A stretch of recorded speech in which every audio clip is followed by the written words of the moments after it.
E aí, pessoal, olá, sejam bem-vindos de volta, a gente aqui mais uma vez. E agora, dessa vez, para fazer alguns comentários sobre o exame discursivo do vestibular que você fez, o vestibular da UERJ do ano de 2016.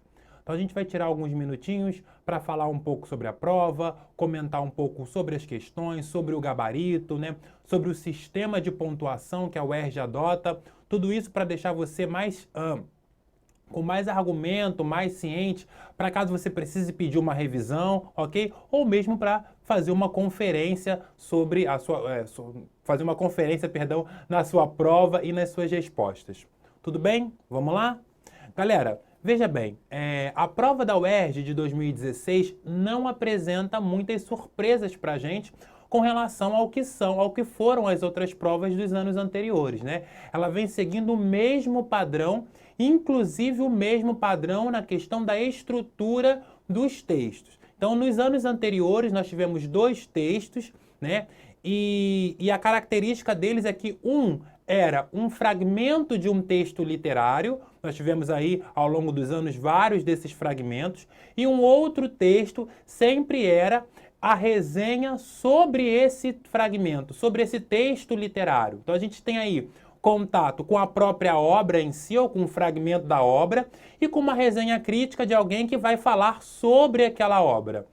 Essa prova do ano de 2016 segue exatamente o mesmo padrão. Então a gente começa com uma resenha crítica de um romance argentino chamado Como Águas para Chocolate. Esse romance acaba virando um filme depois, e o primeiro texto ele vai falar exatamente sobre o romance, exatamente sobre a resenha crítica que fala sobre o romance, ok? No segundo texto, perdão, que vão, no nosso caso, das questões 5 a questão 10, a gente vai tratar exatamente da obra em si, do fragmento do romance, ok? Com relação às próprias questões, né, ao teor das questões, também não temos nenhuma novidade. A UERJ tem seguido aí, então, uma regularidade no que tange ao conteúdo cobrado nas questões. Aspecto verbal, questão de pronomes, né, questão de referenciação, questões de interpretação de texto, né, questões que tem mais de um comando sempre, essa é uma característica da UERJ, então a gente não tem nenhuma novidade com relação aos anos anteriores. Ok? Vamos agora, de fato, para as questões, ok? Vamos ver o que as questões dizem e como é que estão os gabaritos. Olha só, a questão número 1, galera, a questão número 1, ela, característica da UERJ, tá, galera? Traz um texto para você, um fragmento do trecho, coloca lá, linha 7 e 8, e diz o seguinte, olha só. Na resenha de Como Água para Chocolate, são apresentadas algumas informações sobre o diretor do filme, Alfonso Arau. Ok, então ele faz uma afirmação, traz um trecho do texto, faz para você uma afirmação. Aí ele pede o seguinte, olha, identifique no trecho citado 2 dados sobre a experiência do diretor. Então isso é um comando, identificar 2 dados sobre a experiência do diretor. Em seguida, retire em espanhol, lembrando, né, retirar do texto ou citar sempre vai ser na língua original, nesse caso a língua espanhola, tá? As 2 obras posteriores ao filme resenhado, realizadas por Arau. Galera, vamos lá. Então a gente tem 2 comandos diferentes, mas cada comando pede para você realizar 2 tarefas. Então nós temos 4 tarefas a ser realizadas, tá? O que o gabarito diz? Os dados sobre a experiência do diretor. Primeiro, que ele não dirigiu muitos filmes, e segundo, que ele dirigiu várias séries e novelas. Para cada dado que você apresenta, meio ponto, ok? E o segundo comando pede 2 obras posteriores ao filme resenhado. Aí você, claro, né? Retire do texto sempre em espanhol, como eu já disse. Então, Um Passeio por las Nubes e Zapata. E El Sueño de un Héroe, são as 2 obras. Para cada obra também, meio ponto. Então aí você tem 2 pontos divididos em 4 comandos diferentes. Ok, galera? Vamos para a segunda questão, então. Segunda questão é uma questão de referenciação, uma questão de pronome, galera. Muito típico no vestibular da UERJ. Como a gente já falou inúmeras vezes nos nossos encontros, né? Ele faz o seguinte, ele pega dois trechos do texto, né, dois trechos diferentes, né? Ele marca o primeiro trecho o seguinte, pero me gustaría hacerlo en poco tiempo. Marca esse lo, que é um artigo neutro, a gente sabe disso, né? E mejor es verla e ir descobrindo. E marca esse lá. E pede o seguinte, olha, eu quero que você me dê o referente desses pronomes. Galera, já falamos disso inúmeras vezes. Os pronomes, eles têm uma função muito importante no texto, que é a função de substituição. Eles podem ou substituir ou acompanhar um nome. Nesse caso, eles estão substituindo termos, termos, já referidos no texto. Então, você precisa retornar ao texto, ok? Sempre antes do fragmento apresentado na questão, por uma razão muito simples, né? Se ele coloca lá, pero me gustaría hacerlo en poco tiempo, tá lá na linha 4 e na linha 5. Se eu sei que esse hacerlo, esse lo, se refere a algo já mencionado, eu preciso então voltar a minha leitura um pouco mais para trás para poder perceber a que ou a quem esse lo se refere. Mesma coisa no outro pronome que ele pede, que é o pronome lá. Então aqui, galera, para cada um desses pronomes que você consegue achar o referente, é um ponto, ok? Então esse lo, ele vai se referir a ler o best-seller, né? Que ele diz o seguinte, me gustaría hacerlo em pouco tempo. Eu gostaria de ler esse best-seller em pouco tempo, de fazer essa leitura em pouco tempo, ok? E mejor es verla e ir descobrindo. Esse verla, ver a película como Água para Chocolate, né? Que era romance, depois virou película, depois virou filme, ok? Um ponto para cada, muito tranquilo. Bom, aí a gente vai agora para a questão de número 3, ok? A UERJ, como eu disse para vocês, ela tem uma característica muito peculiar. Ela sempre, antes de apresentar a questão para você, ou na maioria das vezes, não vamos generalizar, né? Na maioria das vezes, antes, a UERJ dá para você uma informação, ok? Pode ser um trecho do texto ou até mesmo uma informação dada pela banca, dada pelo autor das questões. Você precisa decodificar essa informação. Você precisa primeiro entender o que essa informação está querendo dizer, aonde essa informação quer levar você, para somente depois, então, você entrar nas questões. Muitas vezes, a interpretação dessa afirmação que acompanha a questão, que é de fato a questão, é mais importante do que a própria pergunta, do que o próprio comando, porque o comando muitas vezes vai se basear nessa afirmação feita antes, ok? Então, por exemplo, ó, na questão de número 3, ele diz assim, ó, no penúltimo parágrafo, o autor da resenha apresenta sua opinião sobre os filmes do gênero de Como Água para Chocolate. Então, ele afirma isso. Você não precisa pensar, será que o autor está dando a opinião dele? Será que ele não está? É uma afirmação do autor da questão. Ele faz ele apresenta a sua própria opinião, ok? E aí você vai precisar fazer duas coisas diferentes. Primeiro, identifique de que modo ele caracteriza esse gênero. Identificar, galera, é mostrar como. Então você vai ter que mostrar, né? Como, de que maneira, aí você não vai usar fragmento do texto, você vai explicar com as suas próprias palavras, ok? Então você vai mostrar como ele caracteriza esse gênero do filme Como Água para Chocolate. Um ponto. E aí ele diz assim, ó, aponte ainda a diferença estabelecida entre Como Água para Chocolates e Pasión de Gavilanes. Eu tenho aqui dois comandos diferentes, mais uma vez. Para cada comando, um ponto diferente, tá? As questões com muitos comandos, galera, ou melhor, contrário, as questões com poucos comandos, elas têm do seu lado positivo e do seu lado negativo. O lado positivo é que você tem menos tarefas a realizar na mesma questão. Então a gente viu, por exemplo, a questão número 1. Eu tenho 4 tarefas a realizar numa questão só. Aqui eu tenho só 2. Então eu tenho menos tarefa, menos tempo. Mas aí cada tarefa vale mais pontos, então eu preciso ter maior atenção. Quanto menor o número de comandos, maior deve ser a minha atenção em relação àquela questão. Por quê? Porque se eu erro, eu vou perder mais pontos, porque eu tenho menos comandos, ok? Então vamos lá. De que modo ele caracteriza esse gênero? Ele é um drama semelhante ao drama das telenovelas, ok? E qual é a diferença entre Pasión de Gavilanes e Como Água para Chocolate, né? Ele diz que Como Água para Chocolate prende o espectador e Pasión de Gavilanes é entediante. Galera, e aí eu vou precisar apresentar essa diferença. Vou precisar dizer, olha, um é isso, Como Água para Chocolates é isso e Pasión de Gavilanes é aquilo. Se eu estou dizendo que os dois são diferentes, então eu preciso dar a característica de cada um. Não adianta eu dizer assim, olha, é que Pasión de Gavilanes é entediante. Ok, mas e Como Água para Chocolate?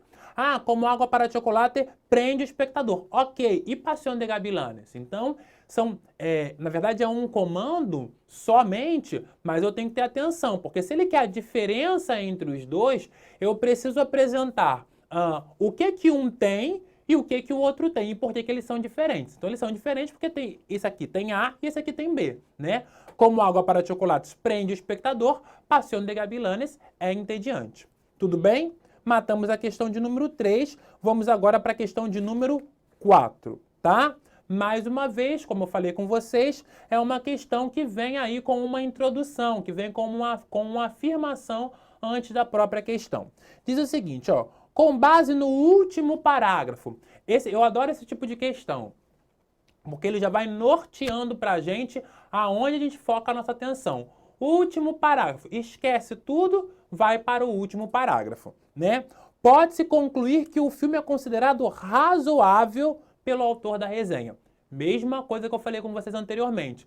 Puxa, qual será o ponto de vista do autor da resenha com relação ao filme? Como é que será que ele caracteriza esse filme? Não preciso pensar, né? Há uma afirmação que diz que o filme é mediano, é razoável, de acordo com o autor da resenha. Aí ele quer o seguinte, preste atenção, gente, olha. Retire desse parágrafo em espanhol.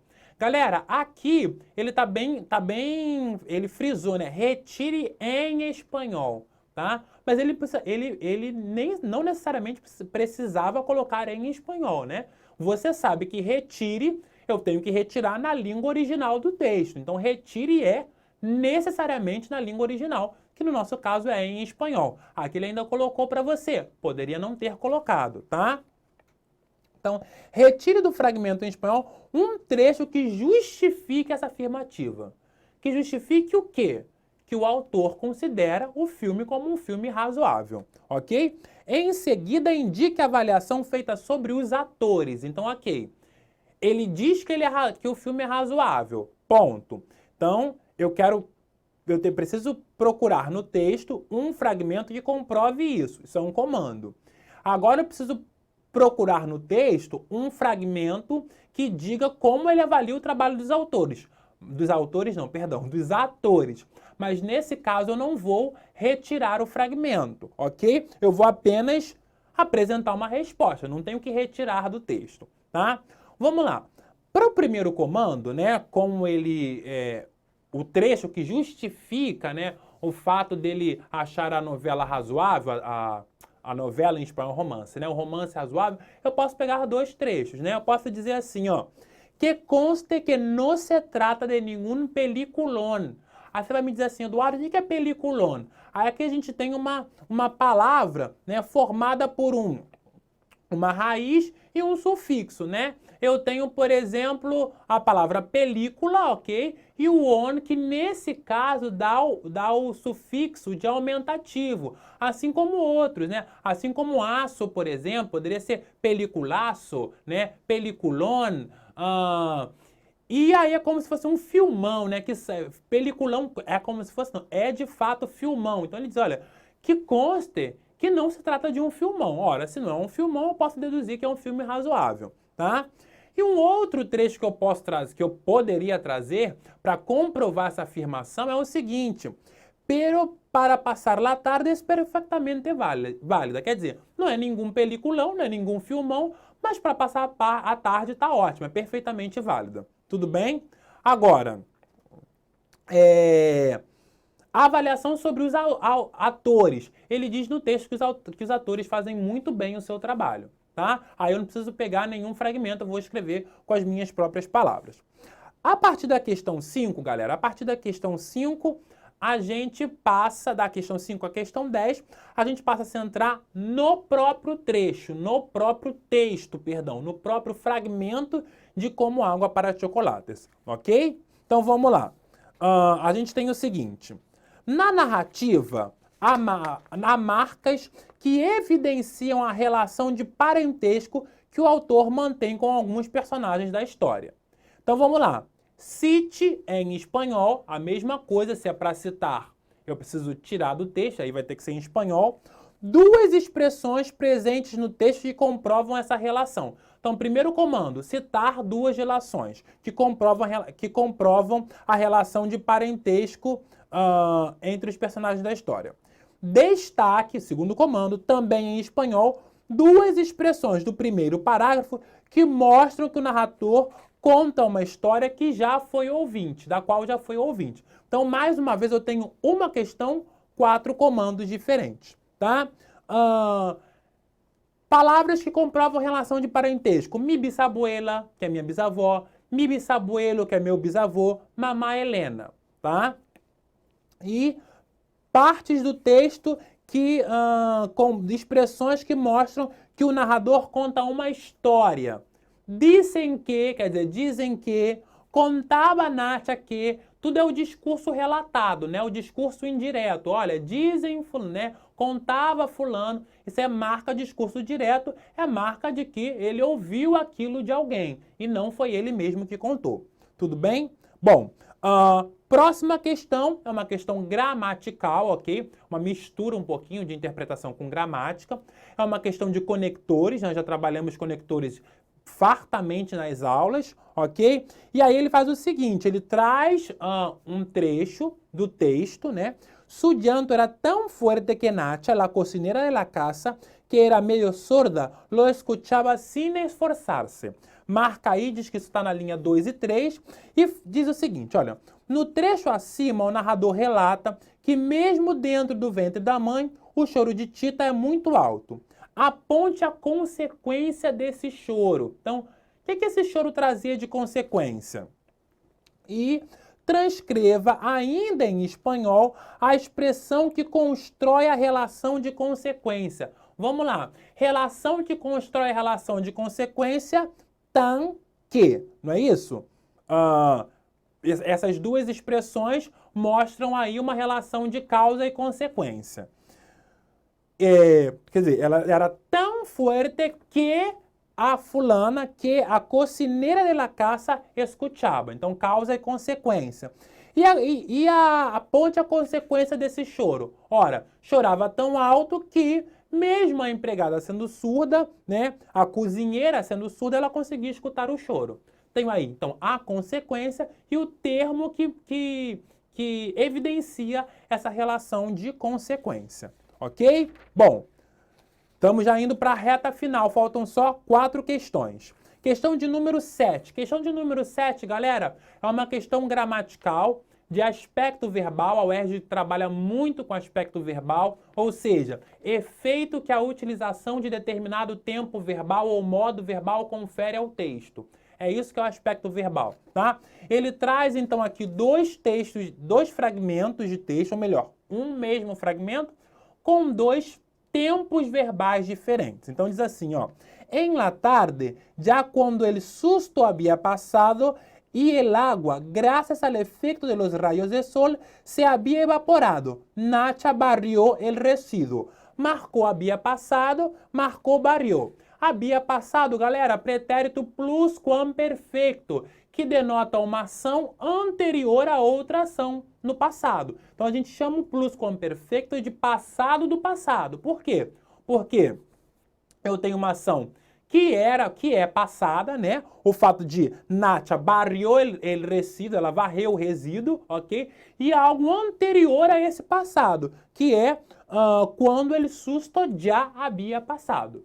Eu já fechei praticamente a questão de número 7. Olha só. De acordo com a narrativa, identifique a origem da água citada. Isso é uma questão de interpretação. Primeiro comando. Segundo comando, explique a relação temporal existente entre as duas formas verbais. Então, acabei de falar, né? Habia passado representa um fato anterior a bariou. E a origem da água, galera? Questão de interpretação de texto. Se refere à impressionante quantidade de lágrimas choradas por Tita. Então, a gente tem aí a primeira parte de interpretação vale 1 ponto, ok? Você precisa dizer aí da onde que vem esse choro. E a segunda parte, que também vale 1 ponto, você precisa dizer qual é a relação entre a Bia, passado e bariou. E aí, galera, não tem como você falar de um sem falar de outro, porque os dois estão juntos ali no contexto para você entender. Você precisa dizer que a Bia passado é uma ação anterior à ação de bariou, que está no pretérito indefinido. Tudo bem? Bom, vamos para a questão número 8. Questão número 8 também bem tranquila, é uma questão de interpretação de texto. Ele começa com uma afirmação, como eu já disse, né? Como se observa, há momentos... ele começa em português, eu comecei lendo em espanhol, mas tudo bem. Como se observa, há momentos na narrativa em que situações mágicas são presenciadas com naturalidade pelos personagens, né? Isso é uma característica de alguns textos literários, né? A literatura fantástica, a literatura maravilhosa, que são efeitos sobrenaturais, alguns deles encarados, né, com naturalidade pelos personagens, outros não, mas não é isso que a gente vai falar, não vamos falar sobre isso, só para a gente poder ter uma ideia do que o texto está falando, do que a questão está falando, né? Identifique no segundo parágrafo uma das situações, ou seja, identifique é mostrar uma situação, sem copiar do texto. Então você vai precisar, né, entender o que acontece e explicar em português, né? Mostrar essa situação em português. E justifique a sua resposta, né? Então vamos lá. A situação mágica, a grande quantidade de sal resultante das lágrimas de Tita. Então, identificar essa situação mágica, 1 ponto, né? E justificar a resposta, outro ponto. É impossível, justificativa, né? É impossível chorar a ponto de reproduzir sal para cozinhar. É impossível alguém chorar tanto a ponto de reproduzir sal para cozinhar, ok? Bom, questão número 9. A questão de número 9, ela é uma questão que também tem vários comandos diferentes, tá? E ela é repartida, né? Com vários comandos, o ponto acaba ficando repartido. Vamos lá. Em Como Água para Chocolate, a cozinha e a comida são elementos centrais na construção do personagem de Tita. Beleza, aí a gente tem assim, ó, com base no segundo parágrafo, como eu falei, para tudo, vai para o segundo parágrafo, identifique o sentimento de Tita pela cozinha e o motivo que o gerou. Tudo isso é um comando só. São duas solicitações num comando só. Então eu tenho que identificar o sentimento de Tita. Que sentimento é esse? Ok? O motivo que o gerou. Que motivo é esse? Isso é um comando, isso vale 1 ponto. Ok? Outro comando.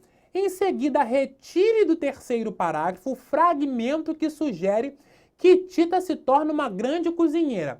Esse retirar do terceiro parágrafo é um outro comando, vale 1 outro ponto. Então, tem 2 questões, 2 alternativas, né? Que valem meio ponto, 2 comandos que valem meio ponto, 1 comando que vale 1 ponto, tá?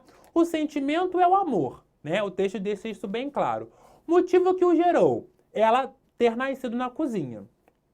E o fragmento que você vai precisar, Tita desenvolveu um sexto sentido com tudo que se relacionava à comida, né? Como a gente pode perceber aí ao longo da leitura.